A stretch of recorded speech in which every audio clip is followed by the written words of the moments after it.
Hello, my dear students. Welcome to Intellify. I am Bhavya. In this video, we are going to discuss about a C++ program on how to implement the bucket sort algorithm. Bucket sort is mainly useful when the input is uniformly distributed over a range. Bucket sort is used when the input is uniformly distributed over a range and there are floating point values. Let us have a look at its working. Let us consider this array which is having unsorted elements. We scatter the elements into different buckets. These buckets have their range of elements 0 to 5, 5 to 10 and so on. So we have only one element in 0 to 5, that is 1. We have two elements in 5 to 10, that is 9 and 8.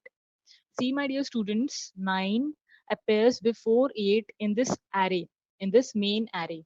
So in the bucket also 9 will appear prior to 8. Okay, so during this scattering process, the various elements are scattered into their respective buckets according to the ranges. Have a look at the bucket in the range 10 to 15, 11, 13 and 12 are scattered and so on. Then these scattered elements are sorted. So during the sorting, 8 is placed before 9. Why? Because 8 is less than 9. 11, 13 and 12 are sorted as 11, 12 and 13 and so on. And then after sorting, these array elements are gathered to form the output array, which consists of the sorted elements.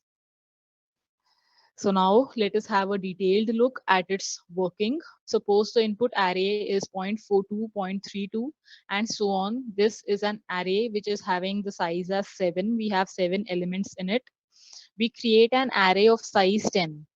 So note here that we do not consider the size of the input array. We straight away create an array of size 10. Each sort of this array is used as a bucket for storing the elements. So this can be considered as our array A and this can be considered as our array B. So we create a separate array B that is used as a bucket for storing the elements. Okay, A is our input array and B is the array for the buckets. Then we insert the elements into the buckets from the array. The elements are inserted according to the range of the bucket. In our example code, we have buckets in the range 0 to 1, 1 to 2, 2 to 3, so on up to n minus 1 to n. Okay. So the input element is 0.23. Consider this element 0.23. We multiply it by the size 10. Okay, so we have the size of the array elements as 10. So we multiply 0.23 by 10 and we get the output as 2.3. Then, my dear students, we all know that 2.3 can be rounded off to 2. Okay, the nearest integer here is 2. Therefore, 2.3 is here in the bucket of 2. Finally, 0.23 is inserted into the bucket 2. Okay, 2.3 was its modified value and the original element is 0.23. Similarly, let us consider this element 0.32. 0.32 is multiplied by 10. We get the modified value as 3.2. 3.2, if I round it off as an integer, it will be 3. So it will be inserted here in this bucket 3. Similarly, other elements are inserted into their respective buckets and then they are sorted. So as we already discussed in the previous slide, this is the scattering of the elements. Okay, see here in bucket 5, we have 0.52 prior to 0.51 because this is the order in which they were there in the main array. In this main array, we had 0.52 prior to 0.51.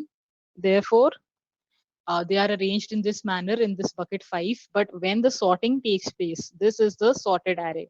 When the sorting takes place, then we have 0.51 prior to 0.52. Why? Because 0.51 is less than 0.52, and so is the case with all the other elements. Then the elements from each bucket are gathered. It is done by iterating through the bucket and inserting an individual element into the original array in each cycle. The element from the bucket is erased once it is copied to the original array. After all this process takes place, we have the final output array with the array elements. What is the algorithm for bucket sort? We pass the array and n. Now, what is n? We will have a look here. N is the empty buckets.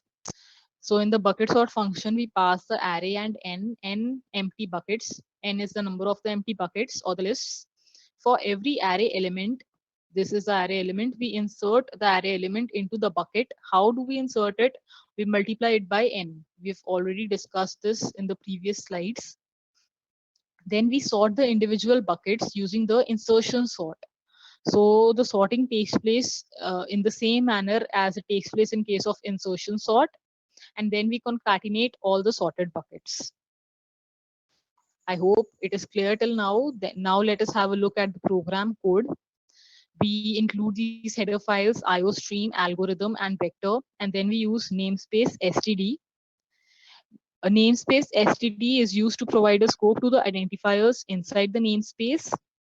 Now the bucket sort function is to sort array of size n using bucket sort. Then we create n empty buckets using this piece of code. This code is used to put the array elements into different buckets. We use for loop, and as I already discussed, to put the array elements into buckets, we had an array B.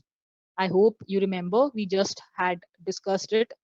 So this B element, this B array is used for the buckets. Then we sort the individual buckets using the sort function, and then we concatenate all the buckets into the main array using this piece of code. Then we have the driver program to test the above function. We pass the array elements as decimals and as decimal values, and then we have n.